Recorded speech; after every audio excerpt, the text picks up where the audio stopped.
नमस्कार, खबर उत्तर प्रदेश में आप सभी का स्वागत है। मैं हूं आपके साथ गरिमा वाजपेयी। खबरों में आगे बढ़ेंगे उससे पहले एक नजर आज की सुर्खियों पर डालते हैं। योगी सरकार के 8 साल पूरे, सीएम ने पेश किया रिपोर्ट कार्ड, गिनाई उपलब्धियां। सीएम योगी का अधिकारियों को निर्देश, त्योहारों पर शांति बनाए रखने की अपील। ईद रामनवमी को लेकर सख्त आदेश। राहुल गांधी की एमपी एमएलए कोर्ट में पेशी, भारतीय सेना के खिलाफ टिप्पणी मामले में समन। 11 फरवरी को अदालत ने राहुल को भेजा था समन। नगर निगम कार्यकारी की बैठक आज, नए वित्त वर्ष के बजट को लेकर बैठक। अफसरों ने 4,220 करोड़ का बजट किया था तैयार। संभल हिंसा मामले में सदर जफर अली गिरफ्तार, 1 दर्जन से अधिक गंभीर धाराओं में कार्रवाई। अन्य आरोपियों की तलाश में जुटी पुलिस। वाराणसी सहित 7 जिलों में बारिश का अलर्ट, बंगाल की खाड़ी से उड़ी हवा से बदलेगा पूर्वांचल का मौसम। प्रयागराज रहा सबसे बड़ा। आप देख रहे हैं के न्यूज, खबरों का सारथी।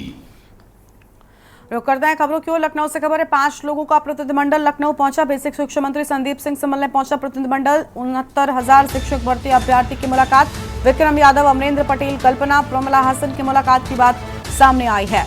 लखनऊ से बड़ी जानकारी आपको हम बता रहे हैं।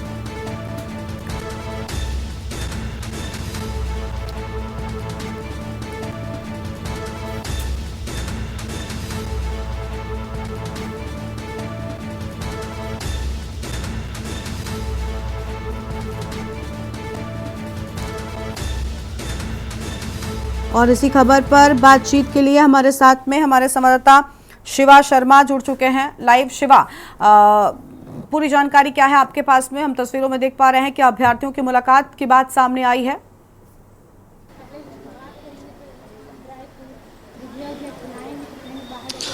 देखिए गरिमा, सुबह 11 बजे से 69,000 शिक्षक भर्ती के जो अभ्यर्थी हैं वो उत्तर प्रदेश सरकार के मंत्री, जो बेसिक शिक्षा मंत्री है संदीप सिंह, उनके आवास के बाहर घेराव कर रहे हैं, नारेबाजी कर रहे हैं। और पुलिस का जो लंबा चौड़ा घेरा था उनको यहाँ पर घेरे रखे हुए था। लेकिन अभी संदीप सिंह के छात्रों के एक निवेदन पे संदीप सिंह से एक प्रतिनिधिमंडल, जिसमें 5 छात्र हैं, अभ्यर्थी हैं, वो इनसे मिलने गए हैं। और मांग यही है कि साल 2018 में जो वैकेंसी आई थी अभ्यर्थियों की, वो उसको अभी तक क्लियर नहीं हुई है। और 6 साल से ज़्यादा का वक्त बीत चुका है। तमाम जो अभ्यर्थी थे वो इसी जगह पर बैठे हुए थे। और आप हमारे पीछे देख सकते हैं, ये संदीप सिंह का आवास है, जो बेसिक शिक्षा मंत्री हैं उत्तर प्रदेश सरकार में। और ये अभ्यर्थी आरक्षित वर्ग के अभ्यर्थी है जो लंबे समय से अपनी लड़ाई लड़ रहे हैं। मुख्यमंत्री आवास हो, डिप्टी या कोई भी मंत्री हो या प्रमुख सचिव हो, सभी के घर में इन्होंने दरवाजा खटखटाया है। लेकिन आरोप यह है कि सरकार सही तरीके से अपनी पैरवी नहीं कर रही है। मामला सुप्रीम कोर्ट में चला गया, पहले हाई कोर्ट और फिर सुप्रीम कोर्ट। और सुप्रीम कोर्ट में जाने के बाद ये मामला जब लंबित हुआ तो कहीं ना कहीं एक अभ्यर्थियों को तगड़ा झटका लगा है। उसके बाद से तमाम जो लोग थे वो दर दर की ठोकरें खा रहे थे। उनका कहना था कि उनकी कहीं सुनवाई नहीं, उस बात को लेकर के वो कोशिश कर रहे हैं जो एक अभ्यर्थी को करनी चाहिए। सहायक शिक्षक अभ्यर्थी है धनंजय हमारे साथ है, ये अभ्यर्थी है सहायक शिक्षक भर्ती के। धनंजय, अभी तक जो आपकी लड़ाई है वो अभी आपको लगता है कि उसका कोई प्रारूप तैयार हो पाया, कहीं दूर तक पहुंची है? सर, हमें तो जहां पहले थे 4 साल पहले थे, आज भी वहीं पे, क्योंकि हमको न्याय तो मिला लेकिन अधूरा न्याय मिला। यही माननीय 13 अगस्त को माननीय हाई कोर्ट का डिवीजन बेंच का आदेश आता है कि इनके आरक्षण का घोटाला है, जो नई सूची जारी किया जाए। 27 और 21% जो भी होता है नया सूची जारी के तहत, जो नई लिस्ट निकाल करके जो है, जो लड़के सड़कों पर जो है मतलब जो भटक रहे हैं, कहीं ना कहीं इनके साथ अन्याय हुआ है। अब तो हाई कोर्ट ने जो है इसकी मोहर लगा चुकी है।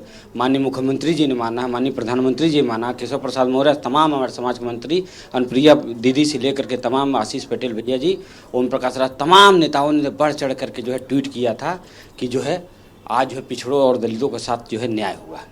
आप लोग मुख्यमंत्री से भी मिले थे, मुख्यमंत्री ने आश्वासन दिया था कि आपकी भर्ती जल्द हो जाएगी, जो हमारी लड़ाई है कोर्ट से उसे हम जीत करके आपको न्याय दिलाएंगे। सर, माननीय मुख्यमंत्री जी से मुलाकात हुआ था हमारा 3 साल पहले, जिस समय लिस्ट आई थी।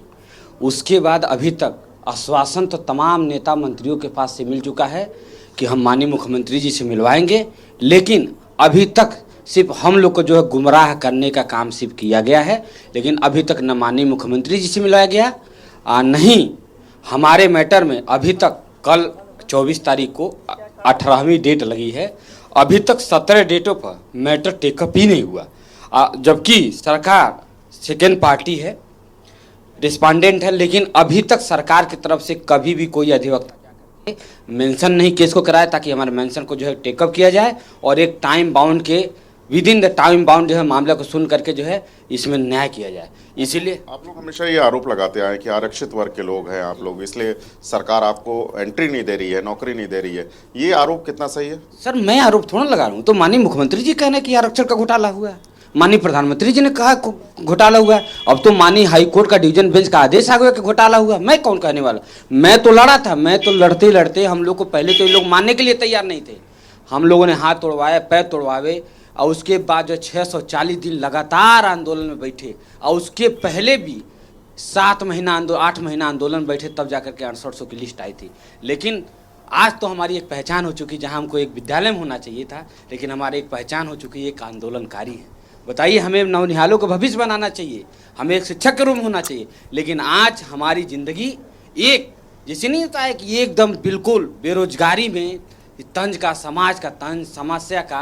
इसमें भी मैं बता दूं, हमारे तमाम भाई और बहनें हैं जो ओवर एज हो चुके हैं, अब किसी भर्ती लायक भी नहीं।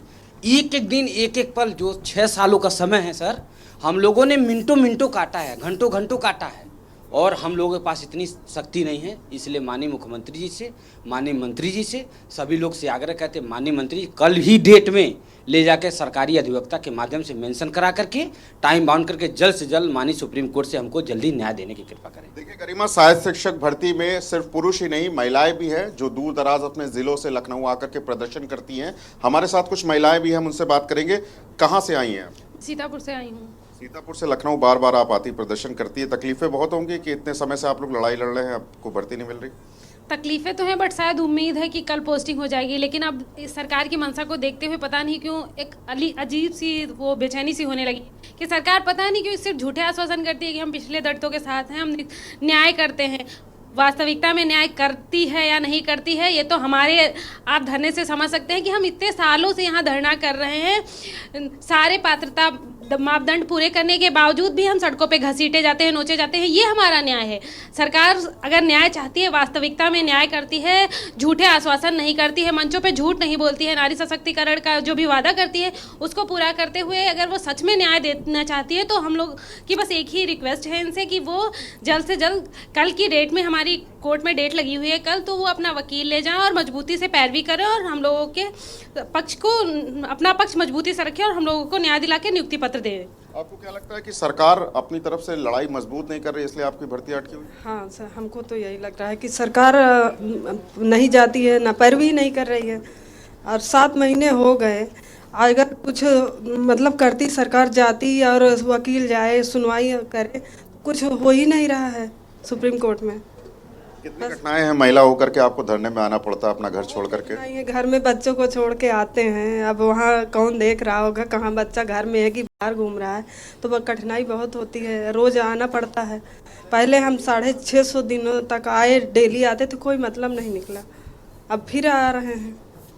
सरकार क्या चाहती है क्या नहीं चाहती है, जो भी हो फाइनल डिसीजन हाँ दे, हमको जल्दी नियुक्ति दे, हम यही सरकार से चाहते हैं। गरिमा, लास्ट कमेंट लेते हैं, एक अभ्यर्थी हमारे साथ है। अब आपको क्या लगता है कि 8 साल बीतने के बाद भी आपकी जो लड़ाई है अंत तक जब पहुंचेगी तो आपको भर्ती मिलेगी? नहीं, हमें कानून पर और हमें न्यायपालिका पर भरोसा है। जैसे कि हाईकोर्ट ने भी आदेश दिया है कि जो संवैधानिक अधिकार है पिछड़े दलितों का, उस अधिकार के साथ छेड़खानी हुई है और एक मतलब सोची समझी रणनीति के तहत और मतलब कुछ लोगों की मिली भगत से पिछड़े दलितों का हक लूटा गया। हाईकोर्ट ने आदेश दिया कि जिन लोगों की अवैध रूप से नियुक्ति हुई है उनको निकाल कर सरकार कोई इंतजाम करे और जो सही रूप से जो योग्य हैं, जिनको चाहिए वहाँ जाना चाहिए था, उनको लगाए। लेकिन अब हमें न्यायपालिका पर भरोसा है, संविधान पर भरोसा, उसी संविधान की ताकत को हम लोग लेकर यहाँ पर बैठे हैं। और ये पिछड़े दलित मंत्री हैं, ये हमारे वर्ग से आते हैं। बताइए, इनको हम यही बताने आए हैं कि अपनी ताकत को समझिए। 85% उत्तर प्रदेश में पिछड़ा दलित है। पूरे जो हम लोग मानते हैं कि 85% लोग हैं, इन लोगों ने ही आपको यहाँ पर बैठाया है, मंत्री बनाया है। और यदि आप इनका काम नहीं किया, अभी आपकी नई राजनीति है, बहुत लंबा आपको जाना है। आप जिस वंश से आते हैं, जिस पीढ़ी से आते हैं, बाबू कल्याण सिंह कहते थे कि जो है आरक्षण यदि आपका छीना जाए तो थप्पड़ मार के वापस ले लीजिए। बताइए, यदि आप उस अपने बाबू कल्याण सिंह की जो सोच है उसको नहीं आप बचा पा रहे हैं, तो आप इन पिछड़े दलितों के लिए क्या कर, आपके पास बहुत ताकत है। अभी चाहते हैं तो अभी जो सुप्रीम कोर्ट में सुनवाई चल रही है, उस सुनवाई में बहुत सामान्य सी बात है, वकील भेजिए, अपना पक्ष रखिए, क्योंकि आपने गलती की है। हमने यदि गलती की होती, यदि हम गलत होते तो हम अपना पक्ष कहते। कोर्ट कहती है भाई जिसने गलत किया है वो तो बताए कैसे लगाएंगे। हम लोग जाते हैं, डेटे लगवाते हैं। बताइए सुप्रीम कोर्ट की इतनी महंगी फीस है कि एक वकील को खड़ा करने में हम लोगों का जो पैसा, जो पिछड़े दलित गरीब हैं, जिनके पास कोई आय का साधन नहीं है, बेरोजगार हैं, और एक तरफ हमारे सामने जो है वो हर महीने 60,000 वेतन पा रहा है, और वो बड़ा से बड़ा वकील, एक वकील की फीस 15-15 लाख 16-16 लाख रुपए के वो करते हैं। हम लोग किसी तरीके से वो वकीलों की फौज खड़ा करते हैं। आप उस दृश्य को देखिए जब कोर्ट बैठती है, एक तरफ 10-20 वकील खड़े हैं और एक तरफ 2-3 वकील खड़े हैं। हम कहते हैं ठीक है, कानून कहता है कानून के हिसाब से न्याय होगा, जो भी सही होगा उस पर डरने की बात नहीं है, न्यायपालिका सही की तरफ जाएगा। लेकिन एक बात वो आती है कि आप एक तरफ फौज लेके खड़े हैं जिनके पास महीनों की 60-60 हजार वेतन आ रहा है, वो 1 करोड़ रुपए खत्म कर रहे हैं। हम लोग किसी तरीके से लाखों रुपए जुटाकर वहां पर अपनी बात कहने के लिए जाते हैं। जब सरकार की जरूरत होती है कि सरकार कुछ कहे तो वहां से नदारत रहती है। हम यही कहना चाहते हैं कि जो भी उत्तर प्रदेश के सरकार में शामिल पिछड़े दलित मंत्री हैं, अभी समय है। आपको इन्हीं पिछड़े दलितों ने मंत्री बनाया है, अच्छे अच्छे ओहदे पे पहुंचाया है। यदि अभी आपने ध्यान नहीं दिया तो यही आपको सीट से वापस उतार देंगे, और फिर ये पिछड़ा दलित आने वाले चुनाव में आपसे हिसाब लेगा कि आपने जो वादे किए थे, आपने जो कहा था कि पिछड़े दलितों के साथ अनर्थ नहीं होगा, हम इनकी आवाज को मजबूती से उठाएंगे, इनके लिए लड़ेंगे। आप क्या लड़ रहे हैं? इस धूप में यहाँ पे बैठा है जो ये पूरे 75 के 75 जिलों से, बताइए, ये एसी में बैठे हैं मंत्री जी, ये पिछड़े दलित वर्ग से आते हैं, हमारे वर्ग से आते हैं, और उसी समाज का जो बच्चा है वो इस कड़कती धूप में, आप खुद देख लीजिए, इस धूप में जो है तप रहा है, और मंत्री जी एसी में बैठे अपना एक जो है बातें घुमाने वाला काम कर रहे हैं। अब देख लीजिए, गाड़ी निकल गई है, हम लोगों के साथ यही बार बार घुमाने वाला काम हो रहा है। देखिए गरिमा, अभी आपने देखा तस्वीरों में कि संदीप सिंह जो उत्तर प्रदेश सरकार में बेसिक शिक्षा मंत्री है, वो यहाँ से चले गए हैं। 5 लोगों का डेलीगेशन हालांकि अंदर गया था, मुलाकात भी करने गया था, लेकिन आश्वासन सुनते हैं कि सिर्फ इंतजार करने का मिला है कि जो लंबे समय से, जो सालों से इनकी भर्ती प्रक्रिया सहायक शिक्षा अभ्यर्थी की अटकी हुई है, वो तस से मस है। आरोप और एलिगेशन यही है अभ्यर्थियों की तरफ से कि सरकार सही तरीके से पैरवी नहीं कर रही है। उनका रिजल्ट इनके कब के आगे होते, मेरिट लिस्ट कब की आ गई होती, लेकिन अगर सरकार सही तरीके से पैरवी करे, सरकार इन सबका पक्ष रखे, तो शायद इनका भविष्य जो है वो जरूर उज्जवल हो सकता है। लेकिन इनका कहना है कि जब तक इनको नौकरी नहीं मिलेगी, इसी तरीके से सालों से जैसे धरना प्रदर्शन करते हुए आए हैं, सड़कों पर बिल्कुल, और वो गुस्सा हमने शिवा बातचीत के दौरान देखा भी कि किस तरीके से लोगों ने यहाँ पर अपनी बात रखी हो और गुस्से में, नाराजगी में नजर आए हैं। शुक्रिया शिवा आपका हमारे साथ जुड़ने के लिए और अहम जानकारी के न्यूज इंडिया के दर्शकों के साथ में साझा करने के लिए। बेसिक शिक्षा मंत्री संदीप सिंह से मिलने पहुंचा प्रतिनिधिमंडल। बताया जा रहा है 5 लोगों की मुलाकात भी हुई है, लेकिन सिर्फ और सिर्फ आश्वासन करने की बात सामने आई है। बड़ी जानकारी आपको हम बता रहे हैं, तस्वीरें भी आप देख सकते हैं। हमारे पहली बार नहीं है, पिछले 4 सालों से हमारी एक पहचान हो गई कि आंदोलनकारी है, जबकि हमको विद्यालय में होना चाहिए। माननीय संदीप सिंह जी को जो है बाबूजी के पोते हैं, जो कहा करते थे कि आपका कोई आरक्षण छीनता तो थप्पड़ मार के छीन लेता है। आज यही माननीय संदीप सिंह जी बाबूजी से बायोलॉजिकल पोते तो हो सकते हैं, लेकिन वैचारिक रूप से बिल्कुल भिन्न है। नहीं तो हमारे न्याय आए हुए माननीय हाईकोर्ट से 6 महीने हो गए, 17 डेट लग चुकी, कल 24 तारीख को 18वां डेट है। अभी तक सरकार के तरफ से कोई भी अधिवक्ता जाकर के मेंशन नहीं कराया। अभी तक हमारा मामला टेकअप नहीं हुआ, ताकि एक समय बाउंड के अंदर जो हमको जल्द से जल्द माननीय सुप्रीम कोर्ट से न्याय मिल सके। और हमारा जगह साफ यहाँ रोडों पर नहीं है, हमारा जगह नौनिहालों को पढ़ाने का है। तो लगातार जो अभ्यर्थियों उनमें नाराजगी नजर आ रही है और इनकी ओर से यहाँ पर कहा गया है कि ये कड़ी मेहनत से और पैसा इकट्ठा कर अपनी बात पहुँचाने के लिए मेहनत करते हैं, लेकिन बावजूद इसके इन्हें सरकार की ओर से कोई भी समर्थन नहीं मिलता, जिसकी वजह से नाराजगी जो है वो नजर आई है। और आज प्रतिनिधिमंडल मंत्री से मुलाकात करने के लिए भी पहुंचा, लेकिन इस दौरान सिर्फ और सिर्फ आश्वासन हाथ लगा है। शुक्रिया आपका शिवा हमारे साथ जुड़ने के लिए और अहम जानकारी के लिए। आगे बढ़ते हैं खबरों की और अगली खबर आपको हम संभल से बताते हैं, जहाँ पर प्रेम प्रसंग में पकड़ा गया प्रेमी जोड़ा। दोनों प्रेमी युगलों की शादी हो चुकी है। प्रेमी की पत्नी और प्रेमिका के पति ने जमकर पिटाई की। काफी दिनों से चल रहा था प्रेम प्रसंग। पिटाई का वीडियो सोशल मीडिया पर वायरल हो गया है। थाना रजपुरा क्षेत्र के गांव केसरपुर का मामला। प्रेम प्रसंग में पकड़ा गया प्रेमी जोड़ा। दोनों प्रेमी युगलों की शादी हो चुकी है और अब दोनों की जमकर पिटाई की गई है। एक तरफ प्रेमिका को उसका पति पीट रहा है, दूसरी ओर प्रेमी को उसकी पत्नी पीट रही है। ये हैरान कर देने वाला मामला सामने आया है। तस्वीरें आपकी टीवी स्क्रीन पर हैं।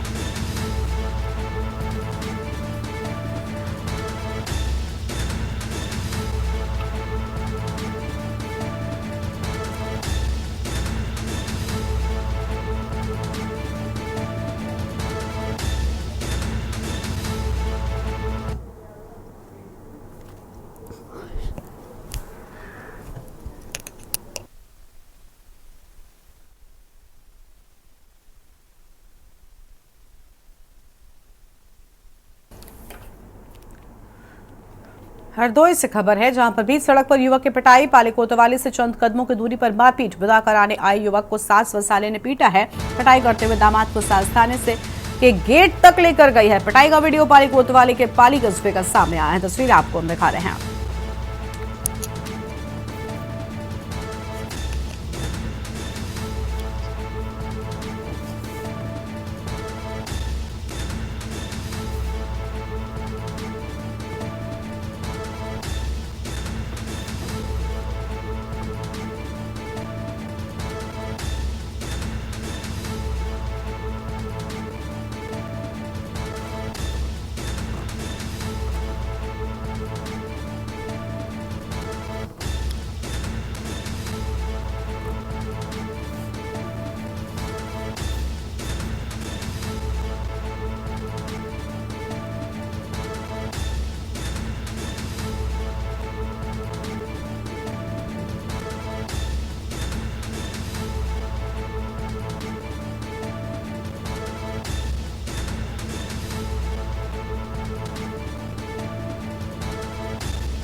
पाली कोतवाली से चंद कदमों की दूरी पर मारपीट की बात सामने आई है। बड़ी जानकारी आपको हम बता रहे हैं।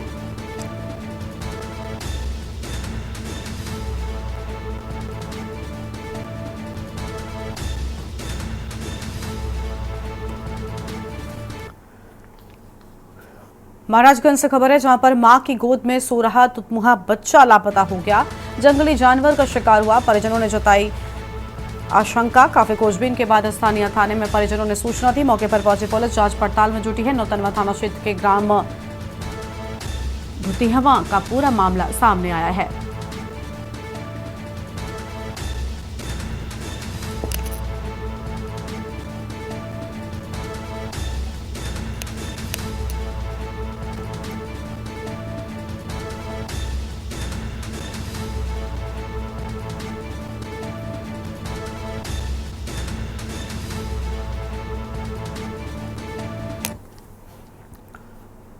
कानपुर से खबर है, छत से गिरकर महिला की मौत। अस्पताल ले जाते वक्त महिला की मौत हो गई। मौत का मुख्य कारण जानने में लगी पुलिस। नवाबगंज थाना क्षेत्र का पूरा मामला सामने आया है। बड़ी जानकारी आपको हम बता रहे हैं।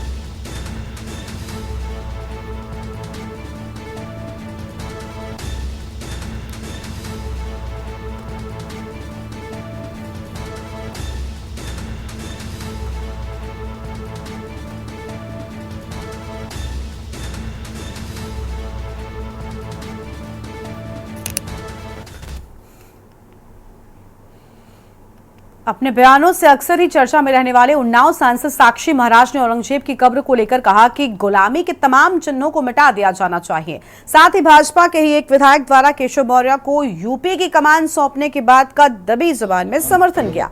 कहा कि जो लोग औरंगजेब को अपना बाप मानते हैं उनको जरूर पीड़ा हो रही होगी। साथ ही जोड़ा कि मेरा व साधु समाज का मानना है कि गुलामी के तमाम अवशेषों को समाप्त कर दिया जाना चाहिए। ऐसा करके ही औरंगजेब सहित आक्रांताओं की पीड़ा से छुटकारा पाया जा सकेगा। प्रदेश के डिप्टी सीएम केशव मौर्य के यूपी संभालने के बयान संबंधी सवाल पर कहा कि भाजपा एक ऐसी पार्टी है जहां कुछ भी हो सकता है। यूपी में ही पार्टी कार्यालय की सफाई करने को जिलाध्यक्ष बनाया गया। उन्होंने कहा कि वास्तव में भाजपा ही एक मात्र लोकतांत्रिक पार्टी है जहां बिना भेदभाव कार्यकर्ताओं को महत्वपूर्ण जिम्मेदारियां सौंपी जाती हैं। और साथ ही जोड़ा कि मैं किसी बयान पर टिप्पणी न करना चाहते, लेकिन भाजपाई होने के नाते पार्टी संगठन पर दावे से वार्ता कर अपनी सोच प्रकट कर सकता हूं।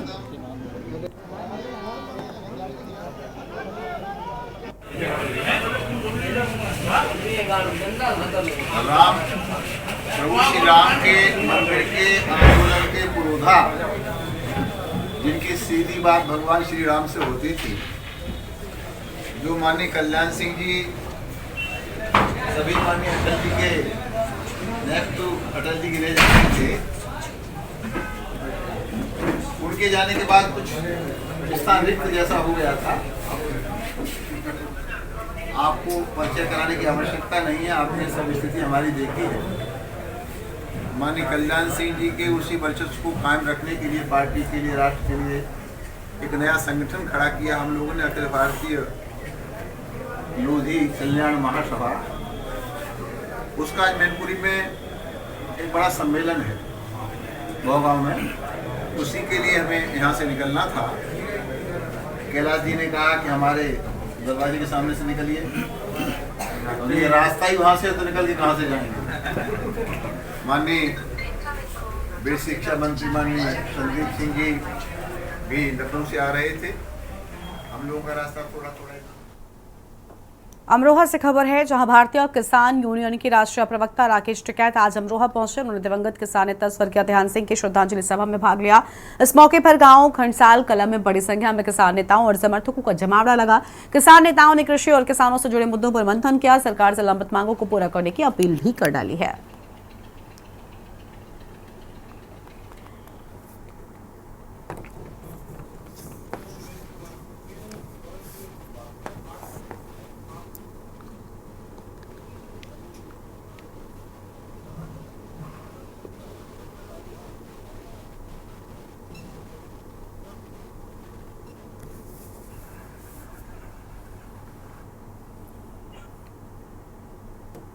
अगली खबर का रुख कर लेते हैं। अगली खबर लखनऊ से है, जहां पर सपा सांसद झुम्पर यादव ने दिया विवादित बयान। भगवान को गलत ठहराने में नहीं किया संकोच, कहा भगवान ने पहले पुरुषों को बनाया होगा क्योंकि पहली बार में गलती हो जाती है। इससे पहले भी देवी देवताओं सहित धार्मिक मामलों को लेकर दिए जा चुके बयान।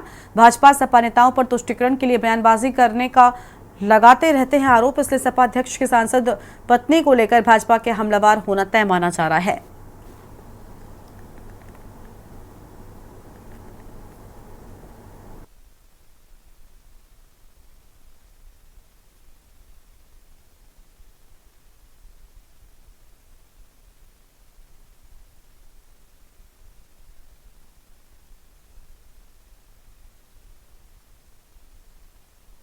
और अगर हम इस डिस्कशन में आए कि पहले पुरुष आए या महिलाएं आई, भगवान ने किसको बनाया होगा, तो निश्चित तौर पे मेरा मानना है कि पुरुषों को ही पहले बनाया होगा, क्योंकि पहली बार गाने में थोड़ी गलती रह जाती है,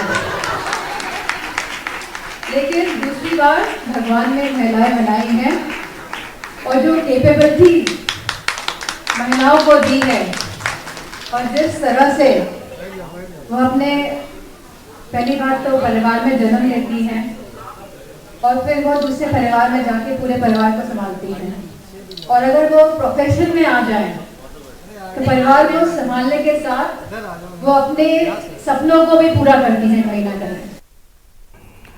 खबर है बलिया से, जहां पर भाजपा जिलाध्यक्ष के स्वागत समारोह में शामिल होने पहुंचे यूपी के कद्दावर मंत्री दयाशंकर सिंह ने राणा सांगा राष्ट्र पुरुष बताया और राणा सांगा भारत के राष्ट्र नायक हैं जिन पर भारतवासी स्वाभिमान करते हैं। साथ ही आरोप लगाया कि तुष्टीकरण के लिए सपा सांसदों से जानबूझकर विवादित बयानबाजी कराती है, जिससे वर्ग विशेष के लोगों को वोट के लिए खुश किया जा सके।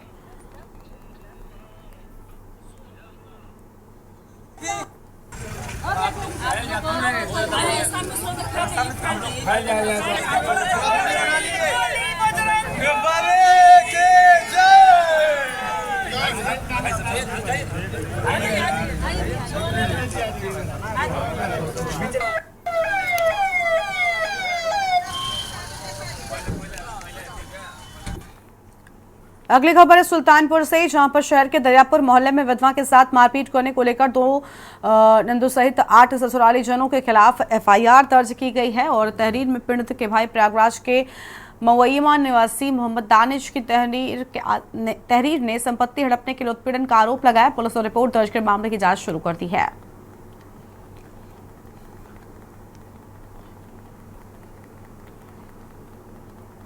इलियास नाम था, सेबू थे। हमने यहाँ पे अगले दिन इंतकाल के शब्बीर भाई से बातचीत हुई थी सोनू के घर पर। तो वहाँ पे हमने उनसे पूछा कि क्या बात थी, कैसे कुछ पता चला। तो उन्होंने बताया कि करंट लग गया था। मैंने कहा ये पोस्टमार्टम आपको कराना चाहिए था। उन्होंने कहा था पोस्टमार्टम का नाम मत लेना, नहीं तो हम सब लोग पूरा खानदान फंस जाएंगे। कौन बोला था ये? शब्बीर चचा। पोस्टमार्टम क्यों नहीं करवाना, मतलब कुछ उसमें? अब उन्होंने बस ये ऐसे सस्पेंस रखा था कि अब हम सब लोग फंस जाएंगे। तो अब दफन तो हो ही चुका था। हमने भी क्या सोचा कि गड़े मुर्दे क्या उखाड़ा जाए, मगर अब पता चल रहा है कि मामला जमीन जायदाद का था। ऐसी घटना हुई है। हम घर से आए तो एक लड़की यहाँ पे जिसको मारा गया वहाँ घर रोड पे लेटी पड़ी हुई थी। उसके नाक से और मुंह से ब्लड खूब सारा आ रहा था।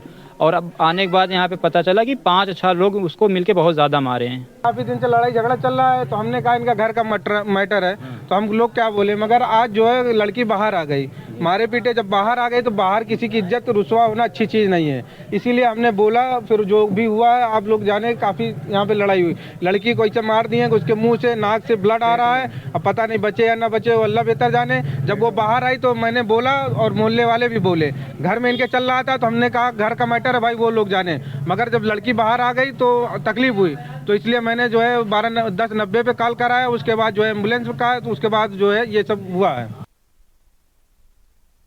इस बुलेटिन में इतना ही। देखते रहिए के न्यूज़ इंडिया। नमस्कार।